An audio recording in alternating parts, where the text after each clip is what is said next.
ఓం నమో భగవతే శ్రీ రమణాయ. చాలా సంతోషం నాయన. సామాన్యంగా ఆధ్యాత్మిక విచారం చేసేవాళ్ళు శ్రవణ మనన నిధిధ్యాసలంటూ ఆచరిస్తూ ఉంటారు. శ్రవణం చేయక తప్పదు. అంటే పంచేంద్రియములతోటి గ్రహించిన విషయాలని వాటిని అధ్యయనం చేసుకుంటూ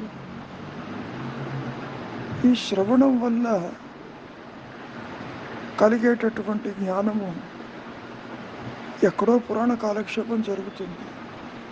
ఎవరో ఆత్మవిద్యను గురించి మాట్లాడుతూ ఉంటారు, ఎవరో ఇతిహాసం గురించి మాట్లాడతారు, ఎవరో సత్యం అంటే ఏమిటో మాట్లాడతారు, కొందరు భగవద్గీత గురించి మాట్లాడతారు, కొందరు అష్టావక్ర గీత గురించి మాట్లాడతారు.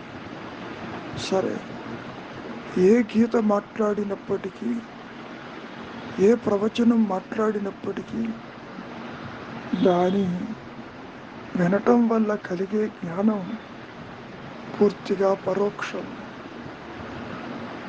అది తన అనుభవంలోకి రాదు అంటూ స్పష్టం చేశారు. శ్రవణం అవసరమే, కానీ విన్నదాన్ని మననం చేయకుండా ఇంకా వినాలి, ఇంకా వినాలి, ఇంకా ఏం చెబుతారు, ఇదిగో ఈ విషయాన్ని గురించి ఇంకా ఏమైనా వారు రాశారా, ఇంకా ఎందరూ రాశారు అంటూ వ్యాఖ్యానాలు చదవటం మొదలు పెడతాడు. చదవటం అన్నా, శ్రవణం అన్నా, వినటం అన్నా, గ్రహించటం అన్నా ఇవన్నీ కూడా పరోక్ష జ్ఞానమే కదా. అంతటితో ఆగటం లేదు. ఇంతకంటే ఇంకెవరన్నా చెప్పేవాళ్ళు ఉన్నారా అంటూ ఈ మాయలో వెతకటం మొదలుపెట్టే వారి సంఖ్య చాలా ఉంటుంది. ఒక విషయాన్ని 10 మంది 10 రకాలుగా చెబుతూ ఉంటే ఆకర్షితులై అక్కడికి వెళ్ళి వినటం జరుగుతుంది. అంటే దాని అర్థం వినటంతో జీవితం అంతా గడిచిపోతుంది. ఎక్కడైనా పురాణ కాలక్షేపం ఉండదనో, భగవద్గీతలో బలాని చాప్టర్ చెబుతున్నారనో, ఇంకేదో విషయం గురించి మాట్లాడుతున్నారనో అనేసరికి విందామన్న ఉత్సాహము తీవ్రస్థాయిలో పరిగెడుతుంది. అట్టివారు వినటమే లక్ష్యంగా పెట్టుకుంటారు తప్ప విన్నదాన్ని గ్రహించి దాన్ని మననం చేసుకోవటానికి అసలు ప్రయత్నం చెయ్యరు. అంతేకాదు,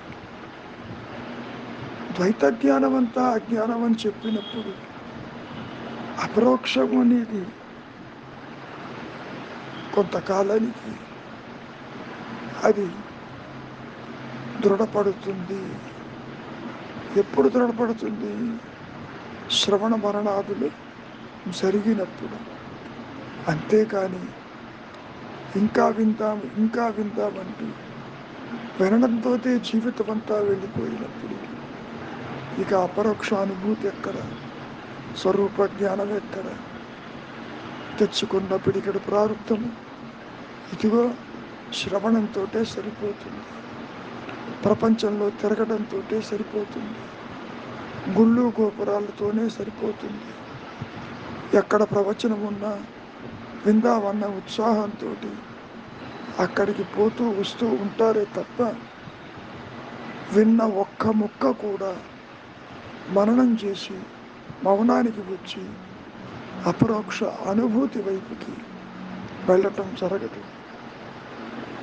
అంతేకాదు, ఒక విషయాన్ని బాగా గుర్తుపెట్టుకోమంటారు రమణ మహర్షులు వారు. శ్రవణం వల్ల మనసా సత్యగ్రహణం సులభమవుతుంది, నిజమే.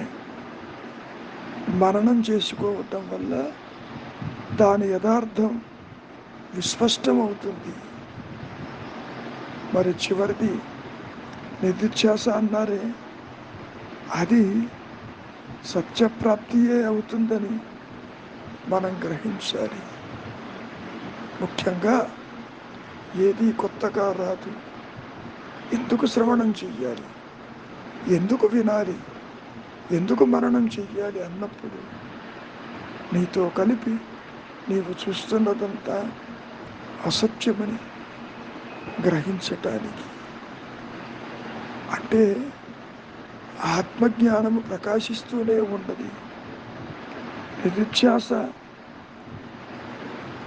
అది సత్య కొత్తగా ప్రాప్తిస్తుందని అనుకుంటావు, అటువంటిది ఏది ఉండదు. ఈ జ్ఞానం మనస్సు వల్ల, ఇంద్రియాల వల్ల కలిగేదే తప్ప పరోక్ష జ్ఞానం మరొకటి కాదు. అది ఎన్నటికీ దృఢం కాదు. చాలా మటుకు విషయాలు కరతలామలకం అవుతాయి. అంతవరకు చాలామంది శ్రవణం చేస్తే చాలు అనుకునేవారు చాలామంది ఉంటారు. అంటే పూర్వజన్మలో అర్హతను సంపాదించున్నవాడైతే సత్య విషయము ఒక్కమారు విన్న మాత్రానే ఆత్మజ్ఞుడై సుస్థితుడవుతాడు, ఆత్మగా మిగిలిపోతాడు. అంటే వాసనా ప్రభావం చేత తాను తిరిగి తిరిగి మళ్ళీ మాయలో పడకుండా ఉండటానికి.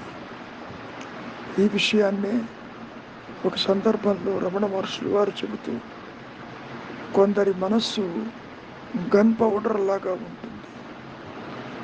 గురువాక్యం వినంగానే, శాస్త్రము చదవంగానే అది ఆత్మ ప్రకాశానికి దారితీసి అజ్ఞానము పటాపంచలైపోతుందన్నారు. కొందరికి సమయం పడుతుంది. అది నిప్పు రాజుకోవటానికి సమయం పడుతుంది. బొగ్గు ఉన్నది, పిడక ఉన్నది, వెంటనే నీకు అగ్ని ప్రజ్వరిల్లదు. అదే గన్ పౌడర్ అయితే వెంబడే పేలిపోతుంది కదా. అందుకని సాధన అవసరం. సాధన దేనికి? మనస్సు బయటికి పోకుండా నిశ్చలత్వానికి, అంతేకాని స్వరూప జ్ఞానానికి మాత్రం కాదు. కనుక అర్హత లేని వాళ్ళు ఎంత ప్రయత్నం చేసినా వారి యొక్క మనస్సు ప్రాపంచిక విషయ వాసనల యందే కూరుకుని పోతుంది తప్ప మరొకటి కాదు. కనుక శ్రవణ మనన నిధిధ్యాసలు మనస్సుని తయారు చేసుకోవటానికి కొంతవరకే పనికొస్తుంది. కొత్తగా ఏది రాదు. అడ్డు తొలగించే ప్రయత్నమే ఈ శ్రవణం, అడ్డు తొలగించే ప్రయత్నమే ఈ మననం. ఇందాక చెప్పినట్లు నిధిధ్యాస అంటేనే ఆత్మస్థితి, నీ సహజ స్థితి, ఉన్నానన్న అహంస్ఫురణ, ఎరుక మాత్రమే సత్యం. కనుకనైనా మౌనమే శరణ్యం.